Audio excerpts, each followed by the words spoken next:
Success and longevity are the least of what you could say for Phil Dimmel, but mainly his friends and peers in the industry just say he's such a good guy. He doesn't play in just one band, he plays in all the bands. Most notably in Machine Head, the Bay Area thrash band Vio-Lence. Before that, he filled in for Slayer on tour, Torque, BPMD, the Merkins, which we'll talk about later, and Echoes of Reckoning. A little side something with Dave and Machine Head, Dave and Megadeth. Is there anything you don't do? Is there anything I don't do? I've been really busy, actually. Yeah, you're right about that. There's been a lot going on. I've always been one that me and Elvison have that in common, to where you're like me, man. You're the guy that never says no. So if something pops up that I'm into and I have time to do it, which I always end up making the time to do, but I'm into it. I love music. I love people. I'm a social guy. I like to not say no and be involved in this sense. That's actually really funny that you said that, because I just had a conversation like 20 minutes ago with the CBD company I work with, Tour Support. And they're like, hey, what coffee brand do you think we should, maybe partner up with? Because you can do some really cool things with coffee and CBD mixed together. And I was like, oh, Elvison Coffee. He does everything. He does books. He does tours. He does clinics. Like, he does everything. So that's actually really funny. So I'm a really social person as well. Is the whole social aspect of what's going on right now affecting you a lot? Oh man, it's hard. I mean, I love my family, being around them. But it's hard not being able to get out, not being able to. We do Taco Tuesday in the neighborhood with all our friends, and not even having those Taco Tuesdays together. And it's kind of hard. So I've been kind of losing myself in working around the house and working at the bar. Me and my wife own a bar. So we're taking advantage of this time that being shut down she's down there refinishing the bar. It was something we were going to do together. And she said, she's going crazy. I need a purpose. I don't have a purpose right now. I need something to do. And so I said, go for it. Started sanding down the oak rail, and we're going to refinish the top with some epoxy. And we're just, painting it black, taking this advantage of the downtime where people can't be in the bar to do all these things that can, get done while they're not in there. So it's exciting. Perfect. So you own a bar. I'm completely obsessed with the show Cheers right now. I can't stop watching it. It's the funniest. I think it's the funniest show I've ever seen in my entire life. And every single episode is hilarious. Do you like that show? It's really good. I love that show because I'm old. So I remember when it was on Thursday nights, and, I was able to wait week for week. I remember the Diane years, and then later on when Kirstie Alley came on. And so, yeah, I love that show. It was my parents loved that show. So me and my dad kind of had that together, because it's a lot of sports talk, a lot of Boston sports. And so kind of one of the things that me and my dad had in common. I love that. That's so cool. My mom loves that show as well. And when I started watching it, she was like, "Oh, look at you! Aren't you funny? Look at you!" Yeah, my parents love that show. Like, oh, like you're telling me about my own shows. Like, yes, I am. That's great. And my mom, awesome. my mom looks exactly like Kirstie Alley too. So all right, exactly like dead ringer. It's insane. That's funny. Awesome. That's cool. But yay. I'm so glad. I've been, just so obsessed with that show lately. So I saw on Instagram a little earlier that today's your dad's birthday. Can you tell us a little bit about your dad and those awesome pictures that you shared?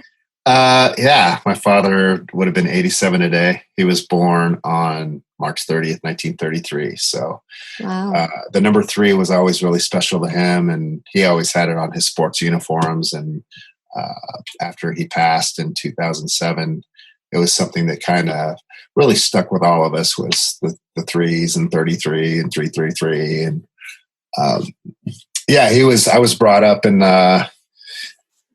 pretty religious home. I think my mom was the one that was the driving force behind that, but my dad was the coach of all my teams. He was head of the basketball league and helped coach soccer, and really supportive of everything that I did. I mean, he was at our first Violence show, videotaping us on beta, Wow.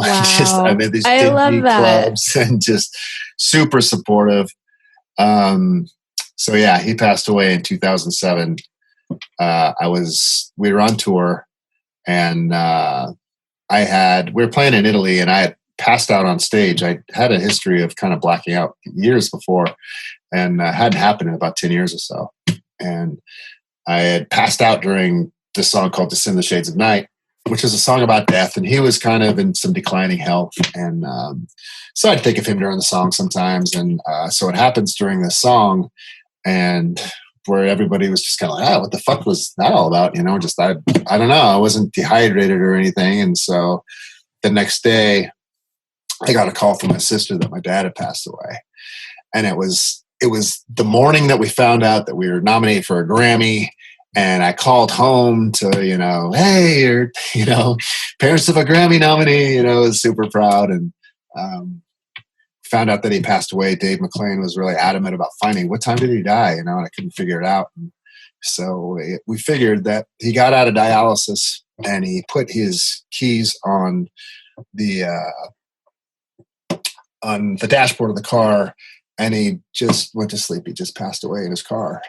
And we figured, well, he got out of dialysis at this time, and he was found at this time, and it was, we can't say to the minute, but it was right around the time that I passed out on stage the night before, or at that same time, So Wow. It was a pretty heavy way of him saying goodbye, and in such a way like that, I had come home and eulogized them at the memorial and went out and did the last show on the tour. It's always been such a heavy and touchy thing for me, and something that just I haven't really come to grips with still. You can see I get upset about it. And so in dramatic fashion, Harry Demmel said goodbye to the world in that way. And every birthday, and it's funny because Randy Rhoads is one of my huge idols and influences, and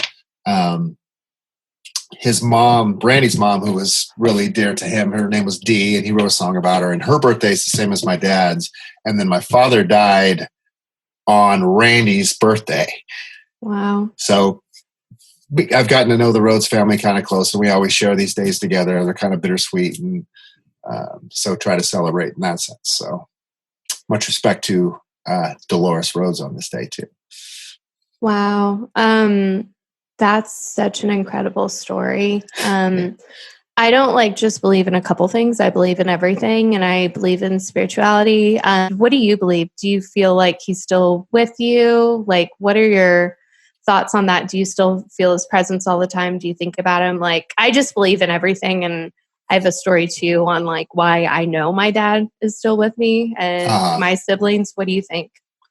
I think that, being brought up in such a devout Christian home, not Bible thumping, but, having that as the foundation, and, learning my own way over the years and developing my own walk that is kind of Christian derived, kind of Buddhist derived. It's just being a moral person, right? Yes. Believing in being a good person, treating people well, positive energy.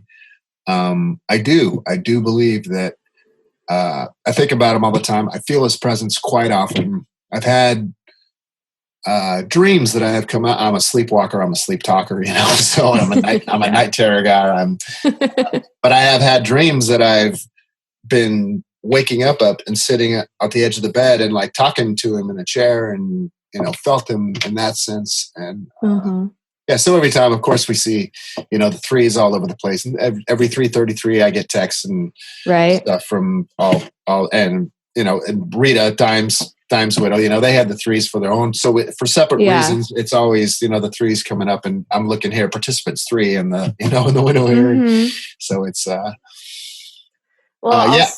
I agree. I agree in that sense that he's still around. Well, also, with the Vinny and the Dime thing, I have a friend in the Hell Yeah crew, and every time they would find dimes and they were heads up, they're oh, that's Dime. Yeah, and then I think it was something where, I don't know, maybe I'm just making this up, but like they would sometimes find, I don't remember. Okay, I remember the story, but it was like Ray Mayorga. I always like mess up his name, whatever. But they found like either a penny or a dime or something in Vinny's like drum case or something on the first day of tour, or like in rehearsals. It was something like that. It was something to do with like the dime, and maybe it was like a penny or something like that together. But there was something that like it was either the first day of tour or first day of rehearsals, that when they opened up that drum kit, there was a sign inside the drum kit. There was like a dime. Like, why would a dime be in a drum case? That's crazy. Why? Right? Uh-huh. Yeah, that's pretty crazy. It is. Yeah, my sister, my dad's passed when I was very young, and my sister, like 4 or 5 years ago, she was like at home in the middle of the day gardening, and there was a snake in the garden, and she freaked out about as much as I would, like like high pitched, like oh my god, oh my god, oh my god. But she like got a shovel and she killed it, and she threw it away in the trash. Like she did good, and then she went to a medium because she believes in everything like I do, and nothing really happened. And then she was getting up to go away or to leave. And then the medium was like, hey, wait, who's John? And that's our dad's name, John. And she was like, well, whoever, like, she didn't say anything. And then she was like, well, whoever John is, he thought it was really funny that you killed the snake in the garden, and he was proud of you. Oh, man, that's so cool. It is. And she didn't tell anyone about it. Like, she just killed it, threw it in the trash, didn't tell her husband, didn't tell her kids, and she was home alone. Yeah, so she didn't tell anyone that. So that's pretty cool. Yeah. And I have like a bunch of pictures with ghosts in the background and stuff like that. So I believe in all the things. we did that first Christmas after, because he died on December 6th. And then that first Christmas ever, there's just so many orbs and everything and all the pictures, and you know, just know that he was there. And I bought my parents' house, so I live in the same house that I grew up in. And oh, wow. So there's a lot of it, a lot of him, because he did a lot of work on the house, and I've been, you know, redoing a bunch of it. So coming across all his little stuff it's been pretty cool. Wow. Yeah, he wasn't one for instructions, so I'm like I'm fixing a lot of his mistakes. It's kind of, I'm a union carpenter. I've been, you know, a carpenter for years now, and even through my you know, the machine head years, most of those were spent still working as a carpenter. And oh wow, good for you. So it's to be trained, you know, I had to go to the apprenticeship school in the home deal. So being trained in the correct way and unlearn all of my dad's, you know, bad habits and shortcuts is, you know, pretty That's cool. Funny. So my best friend, her dad's an architect, and out of nowhere, she's always like, oh, well, you know, like cement is porous, right? So when you do this, and I just look at her like dead. I'm like, no one knows that. Like no one just automatically knows that. And like we go to like a really cool hotel. She's always like looking up at the ceiling, like we're all hanging out talking. And I'm like, architect's daughter, architect's daughter. So every time she says something like that, I'm like, architect's daughter, architect's daughter. It's right. Yeah, you look at stuff like that. If you're around it, you notice things and you look at things in a different way. It's like being a musician and being around gear. Yeah. Architects, though, you know, whatever they draw up on paper doesn't always work, you know, in the field. I like it when there are certain architects, and I hope he's one of them, that gets out in the field and actually sees how the materials work together and how, you know, other contingencies and stuff like that. So. So I don't do clickbait, but if I was ever to do clickbait, Phil Dimmel says, you know, architects, when they design stuff, you know, I mean. Right. They don't always know like how it's. Also, it's really cool what you said about faith. I'm Christian. I don't go to church. I have my own relationship with God. I pray. I have a devotional book, and it works for me. I feel like Jesus would be at a metal show with me. Absolutely. And I love that. I love that you mentioned that, because I've also talked to Dave when I was doing an interview with him one time, and he was talking about his faith. And I was like, exactly. Like, I don't know why metal's so Satan, give me $1. I don't get it. Because what Dave? I know a lot of Daves.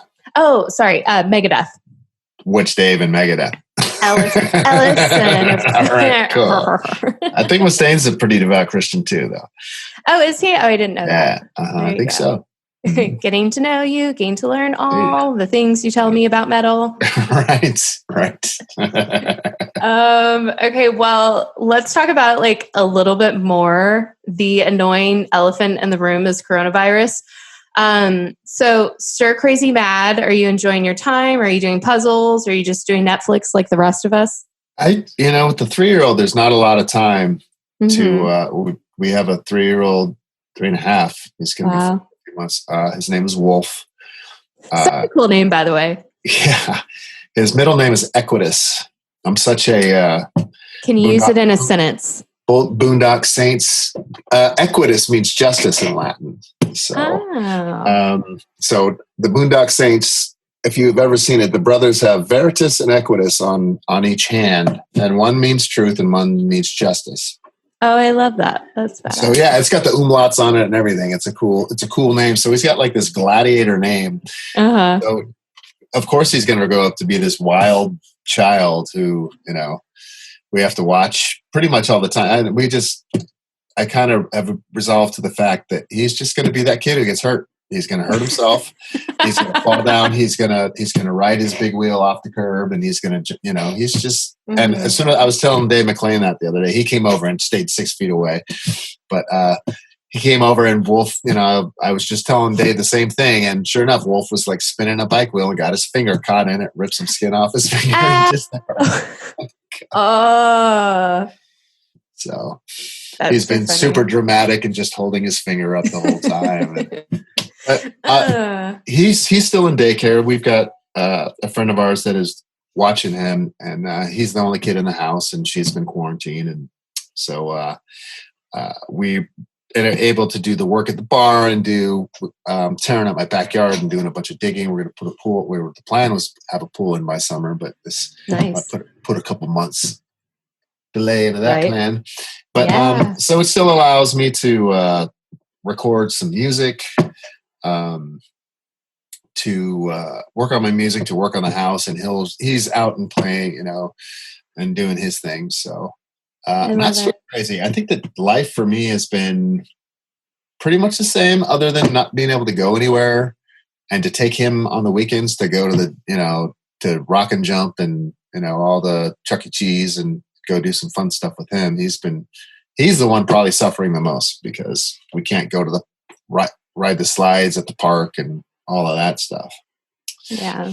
But for me, business as usual. I'm writing a ton of music. Me and the Vio-Lence guys get together. We're writing a record.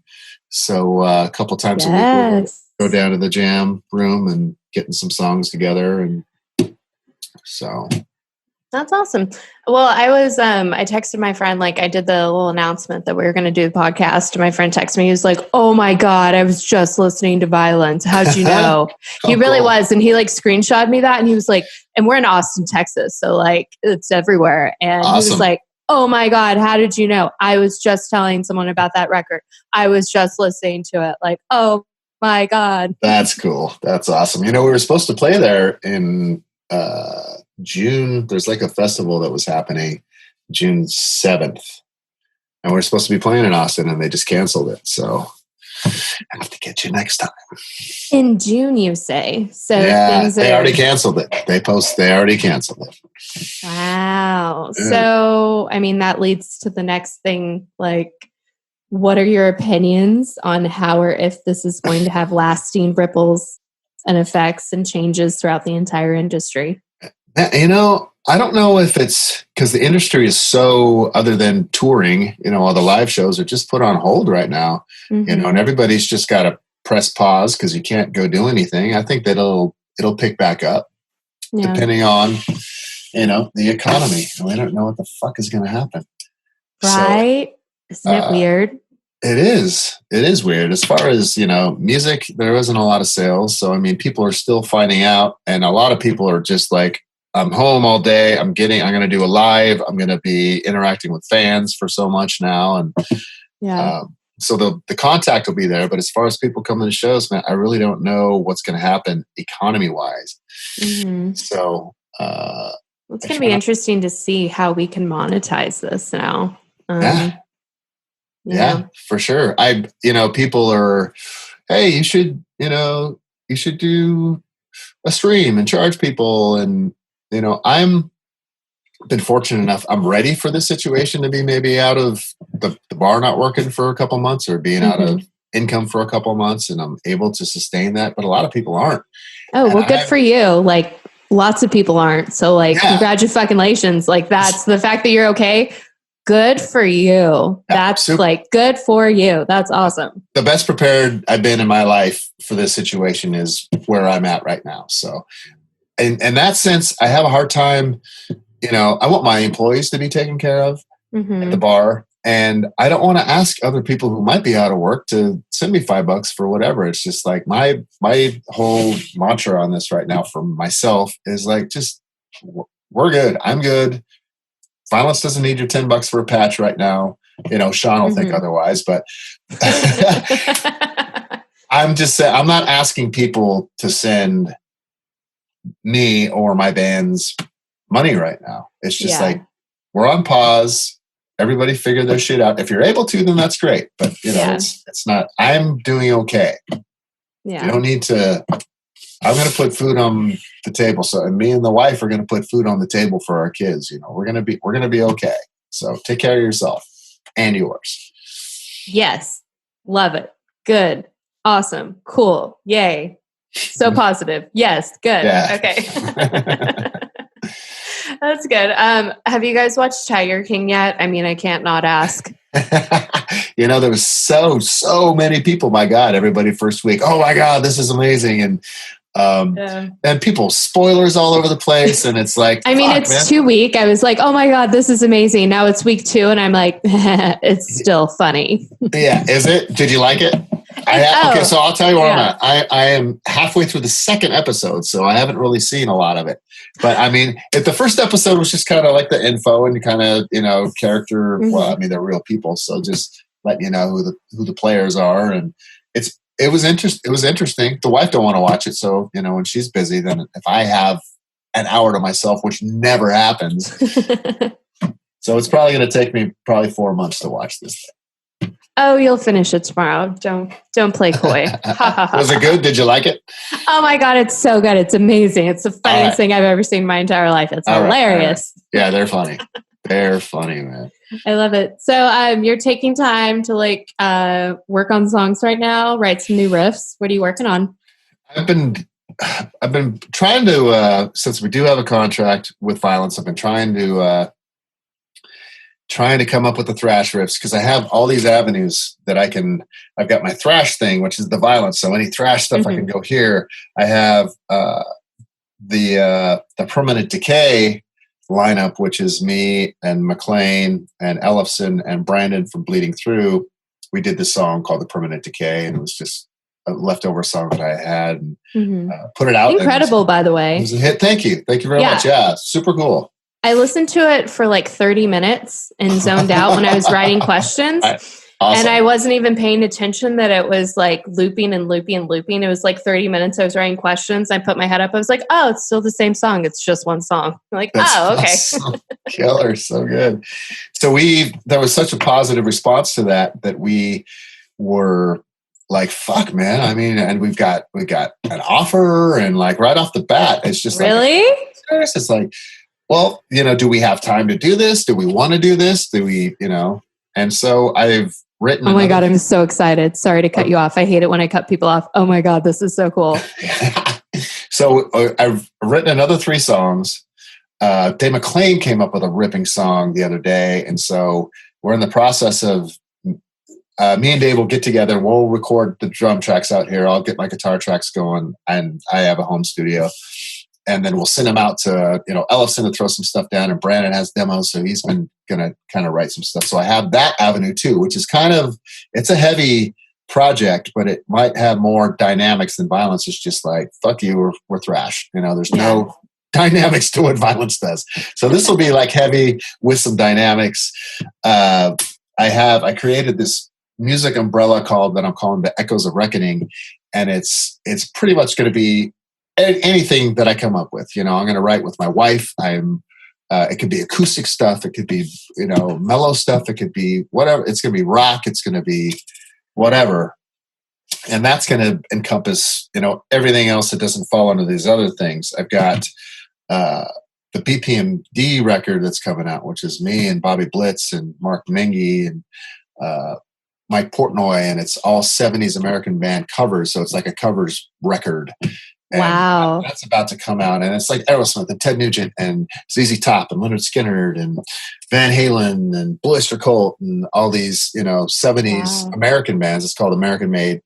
And they're not really thrash, but we metaled them up, and so we got together. We went out to Portnoy's house in Pennsylvania, and he jammed on his tracks. One day, I flew out there for one day. He got his tracks done. I came back home. I did my tracks in a day, and Mark did his. And so it's just, we're not really a band. We're, 4 dudes who created this covers record. And so people are digging that. And that's a thing, So, we probably going to do another record of that. And, I wrote I had some music laying around, and I sent it off to my buddy Eric, who plays in Shinedown.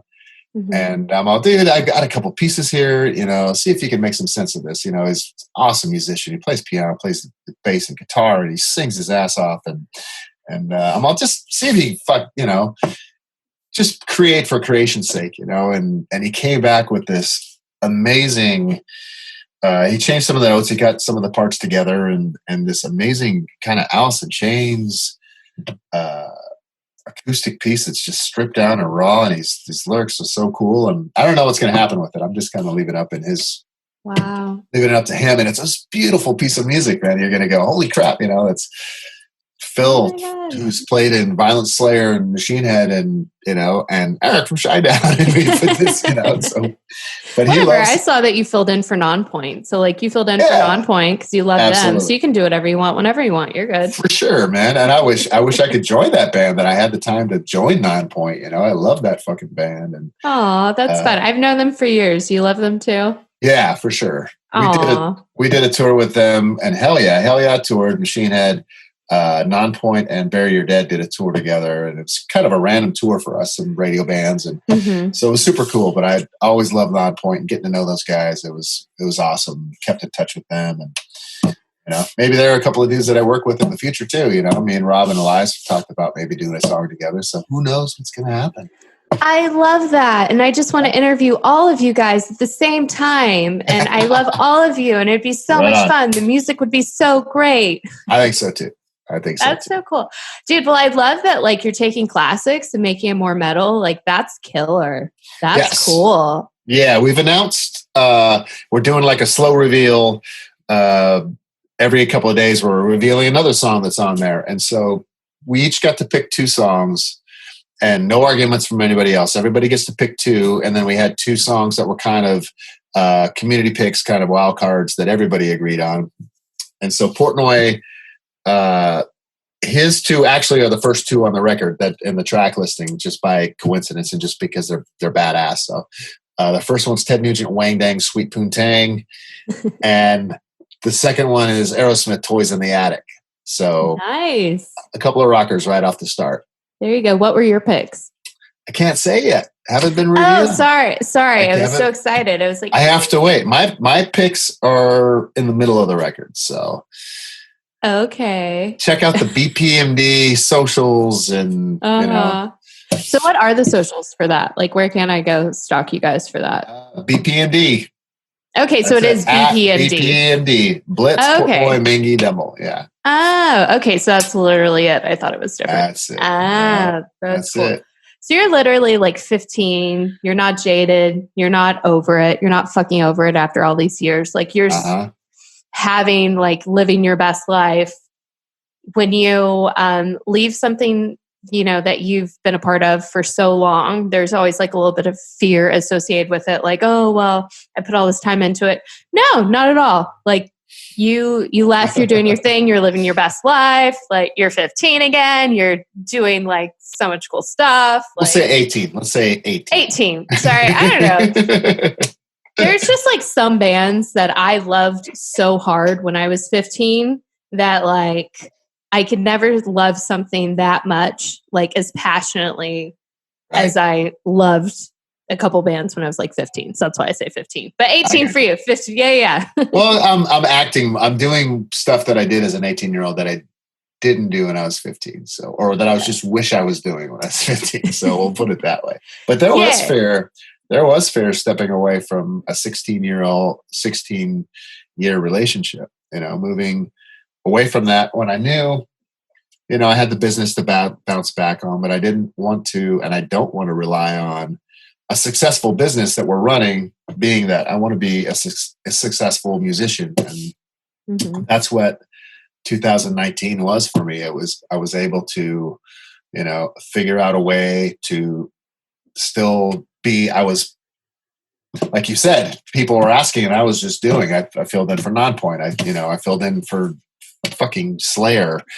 I did some cool stuff. I did a tour this year with a band called Hail, which is a revolving lineup of they just play covers, So it was me and James Lomenzo, who was in Megadeth and White Lion and plays with John Fogerty now, played with Thin Lizzy, and Chris Adler from Lamb of God, and Zet from Exodus. And so we were supposed to do a full tour, but we ended up just going over to Bahrain and Dubai. So we're playing in the middle of the Persian, not the middle, but an island in the Persian Gulf, playing to all these crazy metal fans out there, man, that we're just starting from. We play the Ace of Spades, and we're playing Metallica covers and Pantera covers and Megadeth covers, and kids are going nuts. So I kind of want to ask like a general question. General, high up there, kind of philosophical. Did you always know you would be a thrash and metal god, or has where you are now and today far exceeded and surpassed what you thought you would be doing in life? Absolutely, is far and away exceeded any things that I thought would be happening, especially at 53 years old. I always wanted to play guitar. I always knew that I would play guitar and want to be a musician. I had aspirations to do the things that I've been able to do. But I never thought that they would still continue after a certain point. I've been fortunate enough to still be, doing festivals with Vio-Lence and some other stuff I've got lined up for next year. And this year's just packed with opportunity. And, I'm just on the roller coaster, man. I'm just like, woo, just enjoy the ride, because it could be over at any time, and don't take anything for granted. And just, the whole saying about be careful who you meet on the way up, because you're going to see them on the way down. And I don't consider myself a rock god. And I say that as a joking term. I think that's silly. Like, I don't consider people gods or goddesses or anything like that. That's a joke. Yeah, I know what people are people. Yeah. But I don't want to play into that either, I don't put myself on any sort of pedestal to where I'm, I think I've got a cool job, and I think that I can string some notes together and do some cool stuff. And I think that I know how to look cool on stage sometimes, but you've got great stage face. I love your stage face. It's great. But that's all organic, though. That's all natural. Yeah. Reciprocating energy from people. And, I just consider myself to be this dude from Dublin who's lucky enough to play in front of a lot of people and have them dig it. And I am one of the people, I'm a fan too. I'll be, somebody I am me. He's like, yeah, I saw you at Kiss and we were air guitaring, and, my wife's like, I couldn't believe that guy was acting like that. And he's done what he's done. He didn't know you. He just came up to you. I've always been kind of that, just of the people, because I am a people. You are a people. Yeah. I love that. That makes me so happy. And that's just like happiness is just being up on stage. And of course you're having fun up there. That's what happiness is. Absolutely. I think a lot of success is being stubborn. What personality traits do you have that you attribute to making yourself so successful in the music industry? I think you just hit the nail on the head. My birthday is on Thursday, so I'm an Aries, Mm-hmm. and pretty stubborn. Are you the goat? Yeah, am I the goat? I prefer the ram. Yeah, neither the Rams. Sorry, I'm Pisces. I'm so selfish. I don't know everyone. So you just had a birthday? Yeah, I just had one. All right. Well, happy late birthday to you. Thanks, man. It was really like the most content, happiest. I have everything I've ever wanted. Awesome. Birthday. So it was really cool. When's your birthday? It's on April 2nd. It's on on Thursday. Oh, so it's like, oh my God, on Thursday. Yeah. I was supposed to be born on my dad's birthday, which is today. So, but I was a little late. Wow. What are you going to do for your birthday? And probably nothing, Right. I've got one of the Traeger grills, and I was barbecuing ribs yesterday, and I guess I didn't clean it. And I had a little grease fire on my grill. It caught on fire. So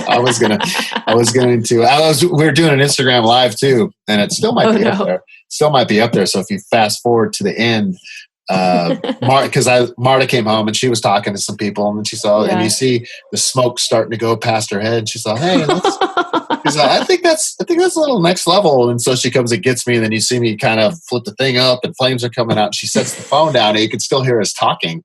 Like it didn't shut off. She was like, oh, should I get some sand, or what are we gonna? You need some towels. And so you kind of hear a minor crisis going in the background. That's so funny. Like that's what happens when people can't leave their homes. Like fires start. Grease fire. There's, you're entertaining 3-year-olds, grease fires, everything. And all you hear is Wolfie just going, hey, look at me. Hey, look at me. Hey, look at me. Hey, look at me. He must have said it like 25 times. Just like, hey, look at me. And we're in the background. Hey, give me some towels. Hey, I get some dirt. Put some water on. No, don't throw water on the grease fire. This whole dialogue going on. Oh, so you don't throw water on a grease fire? No. Oh, okay. I wouldn't know that. No, don't do that. No, because it just separates it and spreads it out. And just put a towel, try to smother it. Okay, there you go. Well, call your mother. Your mother can smother it, or someone's mom can. Call your sister. She'll get the shovel. Oh yeah, just add to it. Yes. Killed the snake with that shovel. Oh yeah. Oh, I thought you were talking about a fictitious sister, my literal sister who killed the snake. She'll do it. Yeah. She'll get it. She's from Louisiana. She knows what's up. There you go. Not afraid. Yeah. Well, I'm from Texas, but I want to go back to Cali. What did it mean musically to be a kid from the Bay Area and be into thrash and metal in the 80s and 90s? It was probably the best scene. I'm biased, of course, but the best music. I'm from Texas, and it kind of seems like the best scene ever. Yeah. So I believe you. Yeah. It at that time, being able to see Exodus when they were first starting, and Metallica when they were first starting, and Slayer. I saw Slayer's first ever show out of LA, up in the North Bay, wow, Northern California, and seeing all these bands, Death Angel and Testament, and all these bands just kind of grow and have this thriving scene where you could go to shows 7 nights a week and there'd be 200-300 people there just because of the scene was supporting itself in that sense. What was Slayer's first show like? Was it rusty? Was it amazing? Were they figuring it out? It was their first show in Northern California, so they had the first record was out by the time I saw them. So they had their first record together, and but they, I'm not a big smoker, but I had taken my parents had a van, a kid with a van, a teenage kid with a van. It was awesome. And so I had me and my then girlfriend, and another couple, we would smoked hash out in the van before we went into the show. So I was super stoned, and I can't handle being stoned, man. I just can't fucking handle it. And the club had this on the side wall. It had this little thing where you could sit on, and the dressing rooms were in the back. This is the Keystone Berkeley. And there's pool tables in the back, but you had to walk through the crowd to get to the front of the stage. And the lights go out, and I'm stoned. I'm like, okay, what's this Slayer band all about? Because we were there to see this band, Laws Rocket. So the theme from Halloween comes on. Bam, boom, bam, boom, boom, bam, boom, bam, boom, bam, boom. We're like, fuck, green lights come on. And I hear this metal moving together as these guys are walking by, and they've got these huge nails on, and these nails sticking out of their armbands. And so they go up and they bust into Evil has no boundaries, and it was the fastest thing I'd ever heard. And I just thought, fuck, am I that stoned? Are they playing this fast? What the fuck is happening right now? But they were terrifying and so killer, and had to buy the record the next day, and they just instantly became my favorite band and the reason why I'm playing heavy music right now. Wow. Yeah, they killed it. They were wearing a bunch of spandex. And, were they? Yeah, they were wearing spandex and makeup. It was makeup, because everybody wore spandex back then. Exodus guys wore spandex. Yeah. Metallica was wearing spandex in the beginning, but they were wearing makeup. And I wasn't there, but the famous story is that they hung out with Exodus that night that they came up, and they were, they garnered Exodus's respect, and Paul Bailoff was the singer for Exodus, is iconic, just kill all posers, back in the day. And he said, don't ever wear that makeup up here. You guys don't need the makeup there. And I think he talked Slayer out of wearing the makeup. Oh, wow. Pretty cool. Did you ever do the makeup? No, I never wore makeup in a band. I loved Kiss when I was a kid, so I put on Kiss makeup and acted like Kiss, back. But no, What's never your did. Favorite? My favorite what? Oh, your favorite Kiss member? Like which one was your favorite? I always loved Gene. I always loved the Demon. But Ace, as I got older, Ace became my favorite. I love that. Loved his solo record, and I got Gene. The Gene tattoo on my elbow. Oh, wow. I've actually never seen a tattoo like that. That's cool. Well, actually, Scott Ian has this on his front shin, and I thought it was cool. So I kind of jacked it from Scott Ian. Oh, that's killer. So Scott, giving you full credit. Full credit. What's speaking of ink, look at everything you have. I saw you're working on your back piece on the back. What artists do you love? What are your favorites? Talk a little bit about your tattoos. Most of my ink has been done by this guy, Joe Leonard. He's from Philly. He lived in Santa Rosa, which is northern San Francisco area. So I'd go to him for a bunch. I've had, so this one here, you'll be able to see it, but not on the podcast. That's my father. This was done by Kat Von D. Oh, it was? And because I thought if I ever got a portrait done, I would want her to do it because she's she's amazing. The portrait lady. A friend of mine hooked me up with that happening, and she had took me in the back, and she was really close with her dad, I guess, and so she connected, and because this was about a month after my father died, so it was on the Hell Yeah tour actually. Oh wow! And so sat down, told her the story.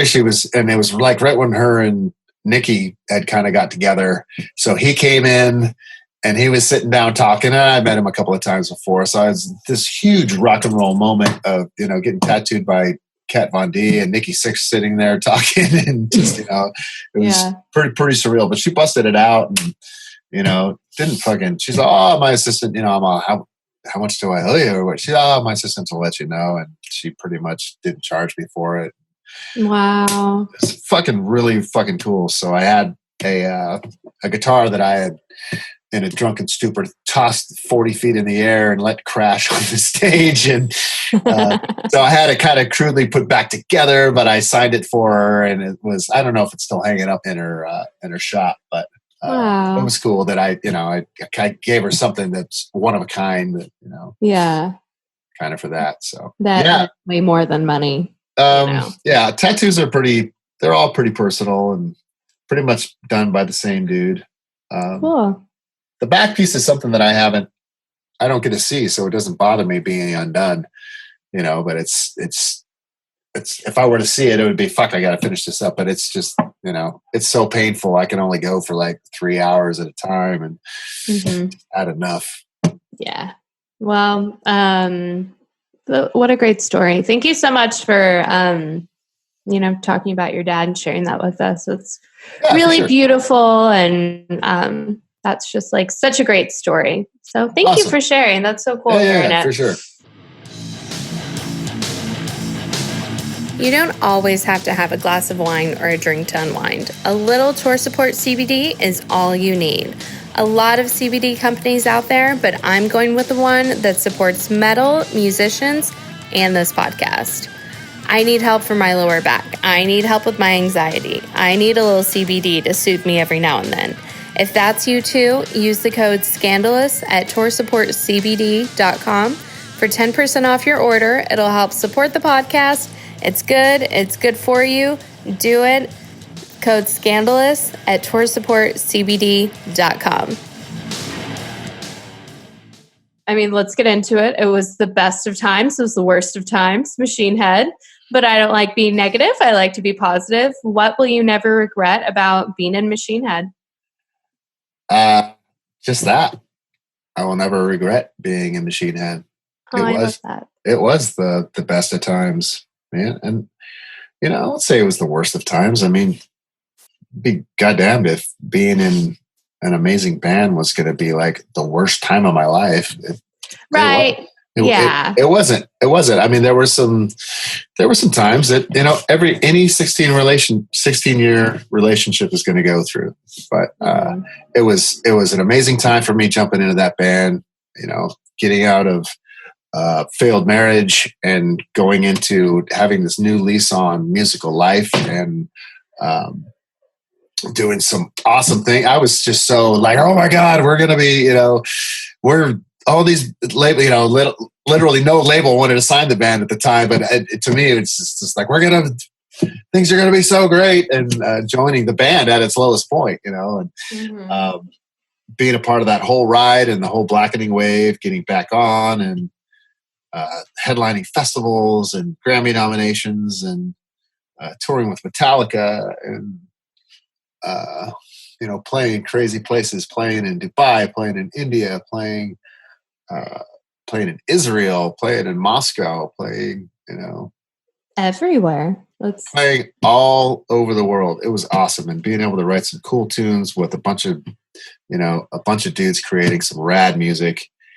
And it formed me into kind of, you know, this next chapter for me. That one was just over for everybody involved. And it was great, man. You know, it's a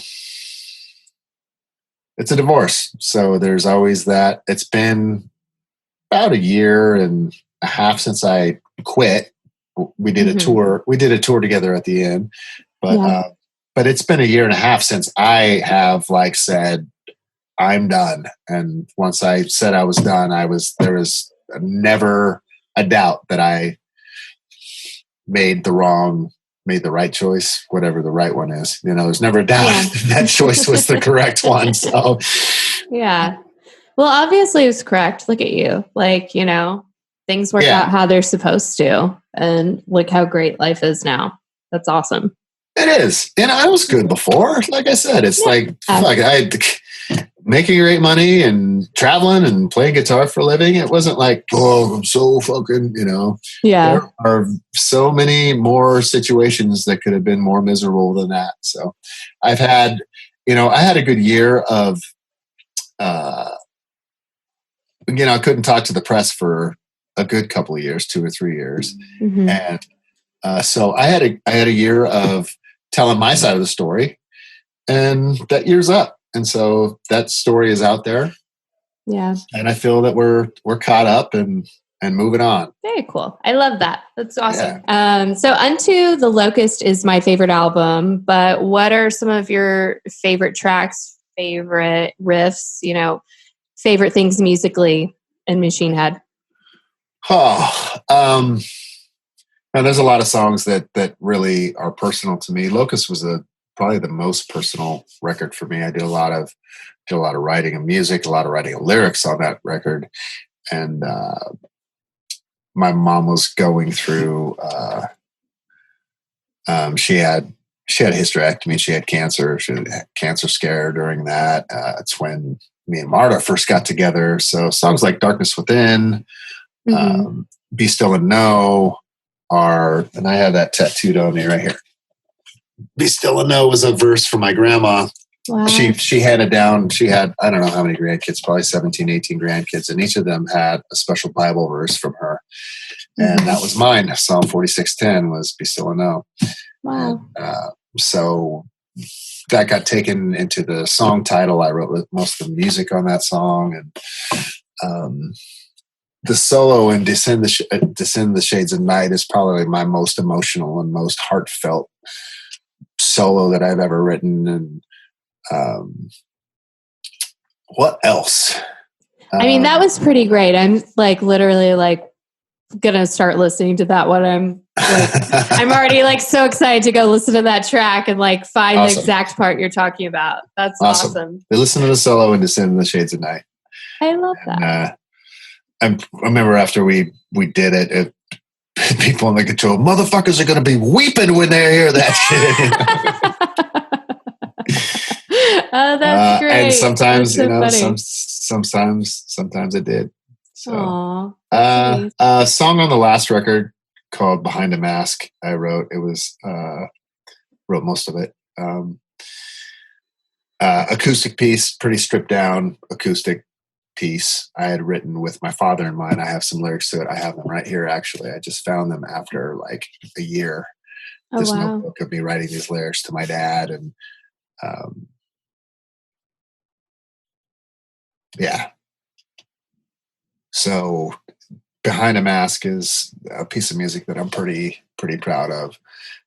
And it's pretty special to me. What else? What record? This is such a great day. Are you just having like an almost famous day, like just remembering everything you love about music so much right now? Yeah, for sure. I do. I'm surrounded by, all my guitars and all these, these methods of just recording and all a bunch of memorabilia here in my studio. And we set up my wife's keyboard because we're going to, we want to write together too. And she plays in a band called Bleeding Through. She plays keyboards for them, but an accomplished pianist and classically trained, and sings. She sings in me and my high school buddies. We got together for a class reunion. I want to say maybe 10 years ago, maybe 5 years ago, because it's 2020. So holy crap! So 20 and so 35 years ago, I graduated from high school. And at the 5-year reunion, or the 30th, we got together. My old band, who played in high school together, got together, and we played a bunch of covers. We played, Stupid Billy Idol and Bon Jovi and Journey and all this stuff. And we got together in the same living room where we first got together, my drummer's parents' house, and to jam out. And we invited all these guys from high school to come up and sing Judas Priest songs. And so it was a cool reunion with all these high school guys getting together.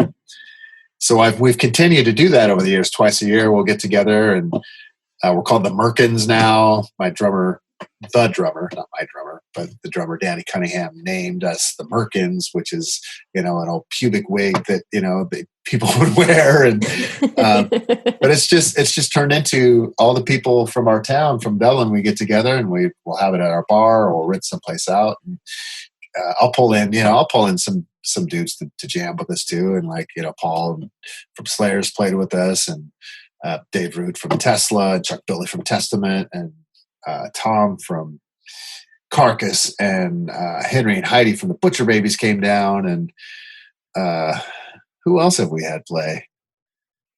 All just kind of local little semi D-list rockers that will come up and just play stupid covers with us. And she sings all the hard stuff for that. So she'll sing the Guns N' Roses stuff. She'll sing the Journey stuff, pretty fun.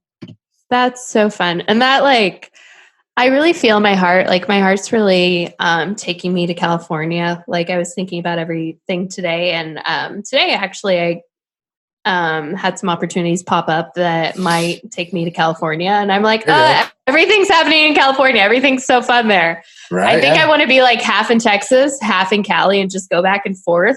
There you go. And yeah, what you said, I'm like, everything happens in California. It's so much fun. Yeah. I don't think that I'll ever move I'm about 20 miles east of Oakland in Northern California, a town called Dublin. And it's just the perfect blend of suburbia, and you can go to the city if you need to, and been all over the world, and I'm never going to leave here. So we've all heard the Slayer story, but Can you share with the class again and tell us all about it? I was, like I mentioned, that I had quit Machine Head, and we had a tour coming up, and I was hoping that they would get somebody to replace me. And then Dave quit too. So it's just like, Dave didn't want to do the tour without me. And so it's just like, man, we have these dates. It's a dick move. I even think I texted that the next day going, it's a dick move to bail on the tour, so if you can't, I'll do the tour if you guys want me to, or if, you can't find anybody, or if that needs to happen, I'm available and I will make sure that, it'll be a drama free, deal. Situation. So we're in the, we do the last show. It's a home show, kind of home show. It's in Santa Cruz. And, my wife goes, and she had been, I'd been gone a lot. And so she's all, I'm going to go, and I'm all, you party, baby. You get it. I'll drive us home. You come and have a good time. And so she does, man. And Machine Head, we were doing 3 hours a night, and there's no opening band. So it's a long show. And, so she's drinking a little bit before, and at one point I see her like smoking weed with some random out front, and just like, just having fun. And then later on in the set, I see her and a couple of the other wives are in the pit for Killers and Kings. And so she makes her way kind of up front, and I just see her, and I see her, there's a term called hunting and fishing, and one eye is fishing and one's hunting. One's up this way and one's up this way. And I'm all, oh my God, she kind of disappears, and she goes up the balcony, and she's in the back where my family is. And she's kind of like, where the fuck is she for the last song? And I even say on the mic, is my wife all right or whatever? And apparently he's up there throwing up all over my cousins, and, and so the show ends. It's, pretty emotional at the end. They say goodbye. And, so she gets wheeled backstage on a road case, and she's got towels on her, and just violently ill, just throwing up and can't sit up, and, and just the worst off I've seen her ever. And sitting on the couch, and I'm just, everybody's saying goodbye, and I'm just like taking care of my wife. And, so I get the car all decked out in towels, and because she's gonna go and it's a windy road home through the Santa Cruz Mountains, man. So it's just like we're taking it super slow. I get her in there, and she's throwing up out the side, and just get her in bed and wake up the next day, and like, all right, I'm home. I can take care of the kids, and so I'm at the end of the bed, and she's just kind of waking up. I'm so glad you're home, and you blah blah blah. And I look at the phone, and it's a text from Carrie King, and it's something to the effect of, hey, could you learn 19 songs and be out here in a couple of days? Wow. 19 songs. 19 songs. And I dropped the phone, like literally dropped the phone. I just went like, just I have to make sure. And so she's all, what? And then I said, let me just make sure I read this correct, and make sure there wasn't a, well, maybe possibly, or there could be a chance of, but it's just like, we need you type deal. And I showed it to her, and she's just like, you have to go. Wow. So pretty amazing. It's not, I haven't even been unemployed for, 12 hours at this point. It's just like not even out of the band for that long. And Slayer has called, and like Gary Holt, it's an idol, just a legend. And he needed to be home to be with his father. He wanted to, because his father could go and, he wanted to be home with his dad and say goodbye. And, which is something that I can truly appreciate. And, so if you remember the story that I told you about my father dying, when I left that tour to come home, there was, we were on tour with Trivium and Arch Enemy and Dragon Force, and a bunch of those guys filled in for me to play a few shows while I was gone. So for me to be able to reciprocate that and be able to be a part of that on the other end was huge. And it's such a such a huge way. And so Gary could have that, get that closure with your dad. I mean, I didn't get that. So I was just really jealous in that sense, that he was able to go home and get that. Because that's something I struggle with the most, is having all these unsaid things and all these, not having that. So, the last show of that Slayer thing. So I get out there and, I'm cramming on. So, all right, here's how it goes. That's Sunday. So I spend Monday. It's the next day. So it's divorce day. You're going down to the storage and to the studio and picking up all your gear because you're no longer together. You're taking your stuff. So I'm grabbing my gear and spend the day doing that. And then Tuesday morning, I'm on a plane out to Germany. And so on the plane is when I'm first getting, I told Carrie in the text, you have to send me the set list right now. I need every available minute to, so I get the Spotify list all set up and, ready to go. On the Uber out to the airport, I'm like cramming through songs and immersing myself, listening over and over, making notes like, okay, is this Jeff? Is this Carrie? Which solo is mine? And which part is Gary playing? Which harmony is mine? And so I get on the plane and the plane's taken off and then my Spotify list goes away and I fucking didn't download it. So there's this 10 hours that I get on the Wi-Fi, and I end up working it out, but I spend the whole flight over just mapping out these songs. And then I get to Germany and my guitar didn't make it. So it's like I had this whole other day of preparation that I could get to, and it's not going to happen. And Carrie has a guitar. He meets me there. He has a guitar that I could use, but it's only in one tuning, so I can only practice the one song. And they were super helpful, but it was something that I just needed to, YouTube, ultimatetabs.com and just, trying to figure shit out, and ended up transposing a lot of stuff off of the wrong guitar. So playing it in a different spot. So it's just like another obstacle. And the dudes were awesome. They were super welcoming. And I watched Gary play a few shows, and everybody on the tour was super supportive. And I remember watching his last show and just standing on the stage, watching him in in-ears and watching everything going, because there's so many pyro cues.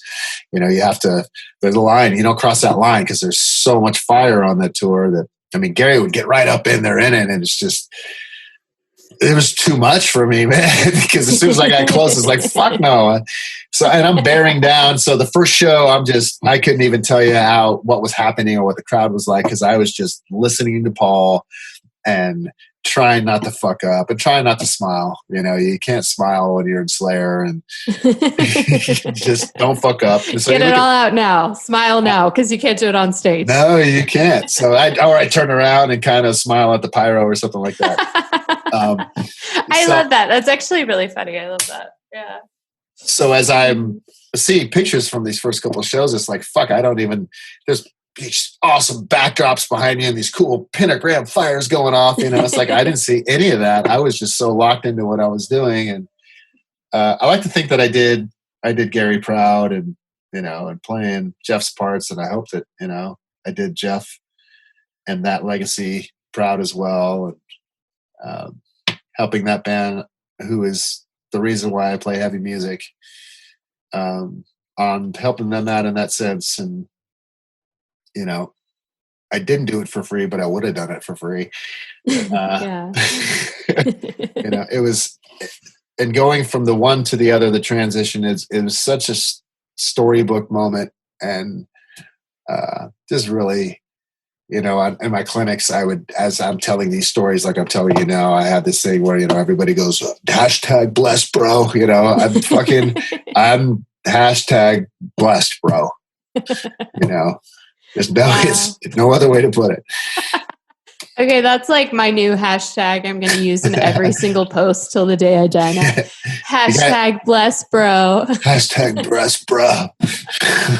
Yes. What did it feel when you got off stage after that first show? Like after you did it?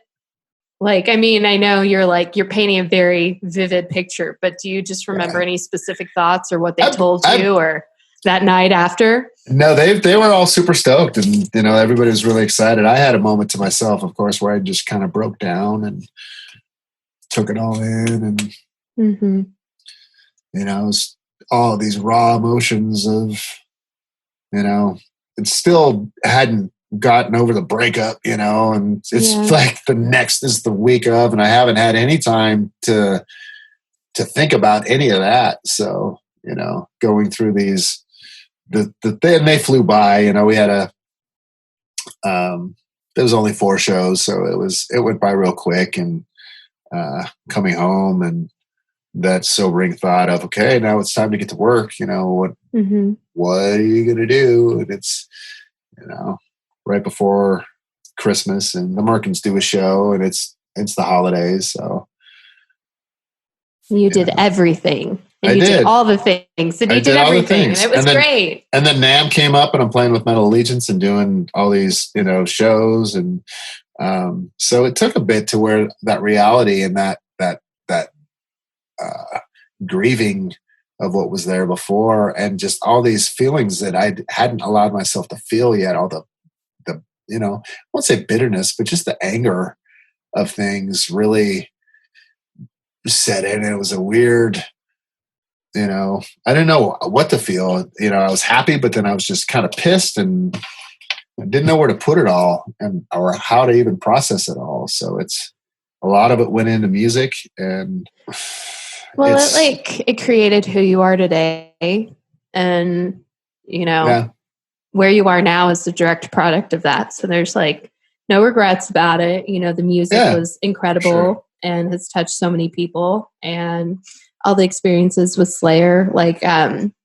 I've heard just being being around bands, being at shows, I've heard your peers talk about you, and I've heard your peers talk about you filling in and how killer that was. This is the first time I'm talking to you, but I've heard about you for a very long time. Oh, awesome. Well, that's so cool. I'm glad they're good things. Yeah, I've heard really great things about you for a very long time. Awesome. So it was all meant to be, and it was all part of the plan. And it is, and we just take it day at a time. And there's a scene in, I want to say it's maybe Bull Durham, where they talk about, the bass players doing interviews, the rookies, when they make it to the big leagues, and you say, I'm just up here trying to do my job and take it one day at a time. And we're here for the better of the team, and all the cliches that they just say. And, and they're cliches for a reason, though. I have an amazing family here, an amazing support system, and so many of the Machine Head fans are super supportive, and all these new friends that I have from doing all the other things that I'm doing, and not saying no. So there's a lot coming up, and this is the BPMD records. It's going to set it all up. But we got New Violence coming up. We've got more of these Permanent Decay songs that are going to come out. And we've got more solo stuff that I'm doing. This song with me and Eric's going to do something at some point. And and then next year there might be even something even cooler than all of that. You never know what's going to happen. So I'm not a gearhead, but I'm not going to pass up the opportunity of having one of the biggest gearheads on my podcast. Let's quick talk about your first guitar. You're with Jackson Guitars. You've done clinics. Tell me all the things. Tell me about it. The clinics. I have a signature series guitar with Jackson. It's called the Demolition. The King V is one that I did for years, and so I've recently got a new model. It's called the Fury, which is kind of it's an X-Troyer, if you're familiar with guitars at all, but it's an X-Troyer shape. It's an Explorer, Destroyer kind of shape.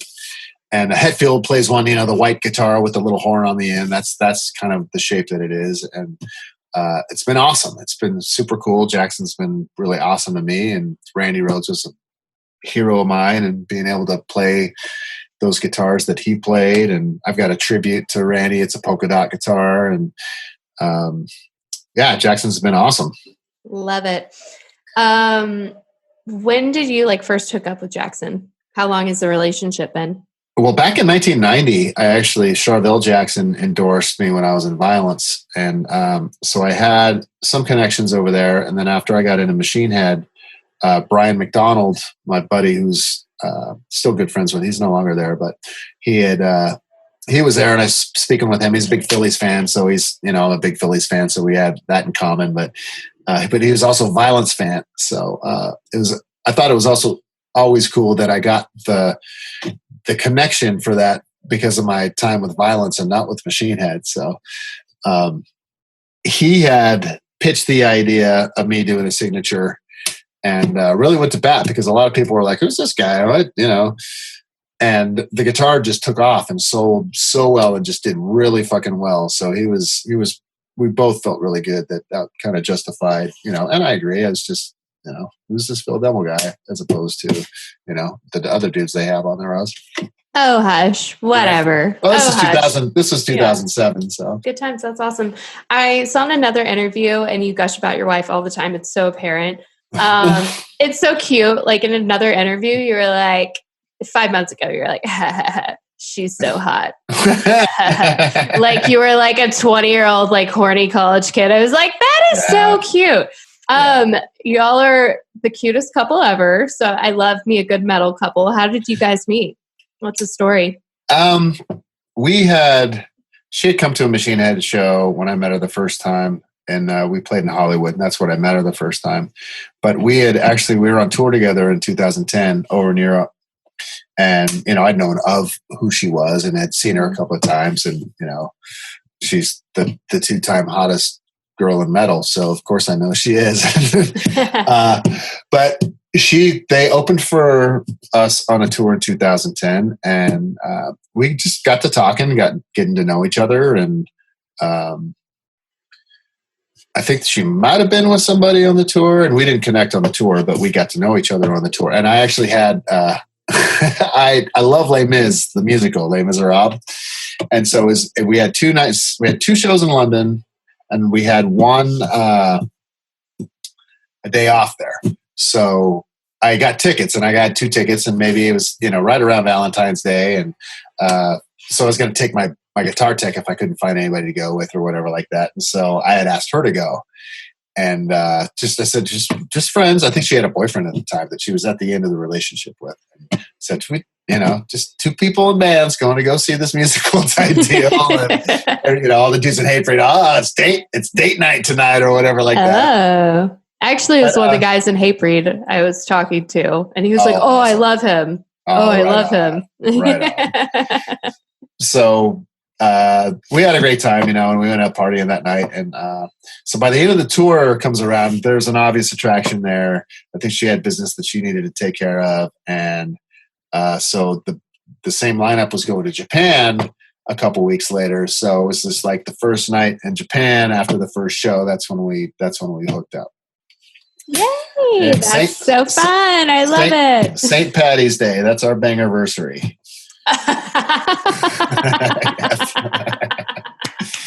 Yeah, and so that's hilarious. Since, I love that. Yeah, and she made me chase her, man. She made me chase her. She wasn't, I knew kind of like after just hanging out, it was just like this fucking feeling like, fuck, I can't stop thinking about her. I can't get her off my mind.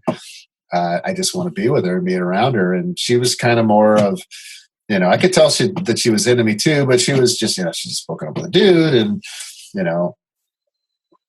got home and she made me chase her, man. I worked and I went through, it's just like, fuck, I went through a lot, and that's because I'd never been in love before, I'd never felt that feeling before. And I was even questioning, like even talking to my mom, it's just like, am I obsessing? Is this healthy? Is this, is this, what the fuck is it? She's like, you're in love, that's, and I'm all, really? Is that because this doesn't feel healthy? This just feels like, not stalker, but it's just like, fuck, I can't stop thinking this. There's got to be something wrong with me. And then, I wore her down. That's so fun. So what do you love most about her? Like, what do you love most about y'all's life together? The connection is just like, she's funny. She likes a lot of the same stuff. She's fucking so smart. She's so fucking smart and beautiful. And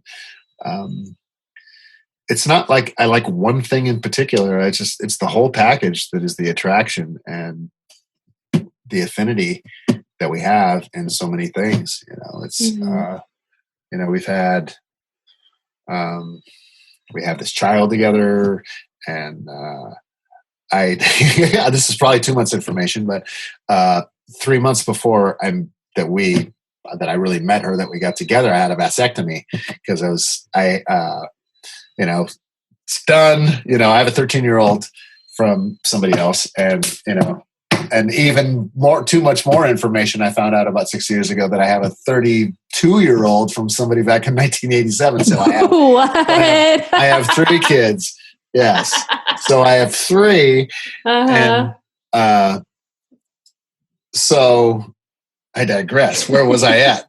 So, So I had the vasectomy, and then I met her. And so, after, we know that we want to be together, we want to get married and have kids. And so I went to go have it reversed, and, it's not something you get to use a coupon for, and I did. I went to the cheapest guy, and it didn't work.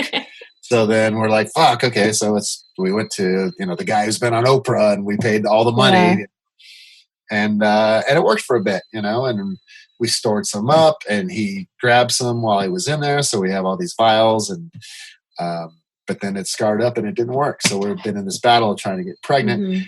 And so we do, I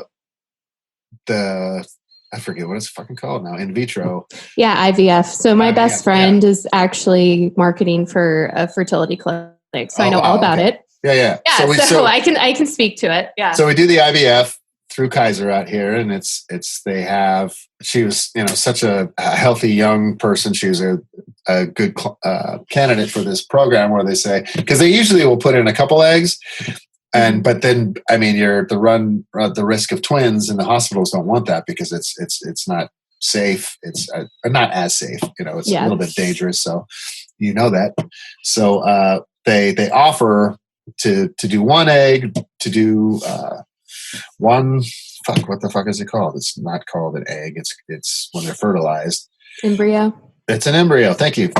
So to do one at a time, and the first one took, and we had all these, great candidates, and we got to pick this one's got the blah, blah, blah, blah. And, on Halloween, whatever year ago, I was going to say it's probably 2016, she got pregnant. We went and, and so she took all the hormones and everything to super healthy. And we've got this strong, capable, smart awesome little boy named Wolf Equitus because of it. So there's a lot of work that we've had to work at this relationship because it's something that we've really, really wanted and know that we want. So I love that. Well, and I love that story. 2 reasons. So my girlfriend, she wants to have a family, and she wants to have a baby, and she's trying to find the man to do that with, and she's freezing her eggs right now. So I love it. But our joke is she just always ends up dating older dudes. And so do I. And they already have kids. And then she it literally never dawned upon her or me that she's dating too old, because she always meets these guys with vasectomies, and we're always having drinks okay, well, it's been 8 months. They can reverse it up to 2 years. So how long do we have here? What do we like? So if we're going to make this one work, so we've got this long, you need to establish this. So we have those conversations. So it's really funny. There's a schedule. Yeah. So there's the time you can reverse it and everything. But I have, I've got my whole career ahead of me. I want to work on it for another 10 years or so before I have kids. And there you go. So I'm definitely going to be doing IVF myself, and I have PCOS. So it's going to be, it's going to, what? What's PCOS? Oh, so PCOS it's just going to so I have a bunch of follicles on my ovaries. It's just going to be harder to get pregnant. I got so you. I'm going to surface has to be pretty flush and yeah, all the things. Yeah. So I'm just going to be crying with a needle in my ass, and that's what I want to do 10 years from now. I want 2.5 kids. I don't want them now, but I'll pay my, $20,000 and just cry with a needle in my ass. And there you go. And then I'll have like my own little wolfies one day. It'll be great. Right. Yeah. Well, my daughter Elise, who is 30, she'll be 33 this year. 33. There you go. And, right. And she has 4 kids, so I'm a grandfather 4 times over. Wow, 4 kids. Yeah. Wow. She's awesome. Her family's fucking awesome, and I think her husband has like developed a strain of pot, or he's like I don't know anything about it, but he's like he's set. Yeah. Well, they got awarded the lottery for the pot dispensaries. So in Kauai, so they're living in Kauai. He's working his ass off, but a cool family and super smart and creative, and the kids are all awesome and individual in their own way, and it's pretty awesome addition to our family. And her and Marta are buds, and Elise is a super rad human.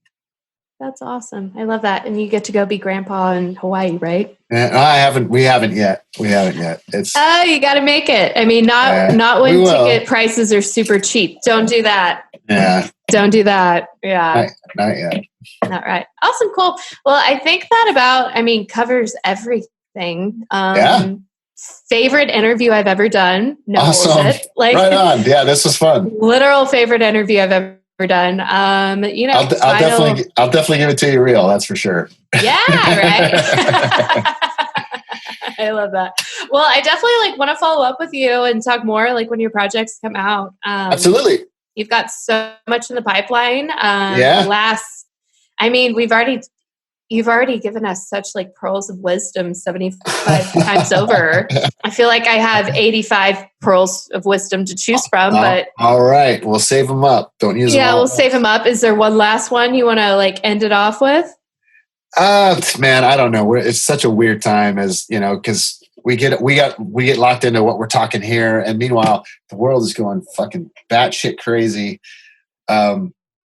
I would just say to remember it, because even going into some of the little things that I do and seeing people walking around, and people are starting to just not say hello and sticking to your, it's just don't lose sight of who we are, of what's happening outside. I always, try to remain that human contact and be good to each other, and, treat people well, and peace, love, dove, hippie bullshit.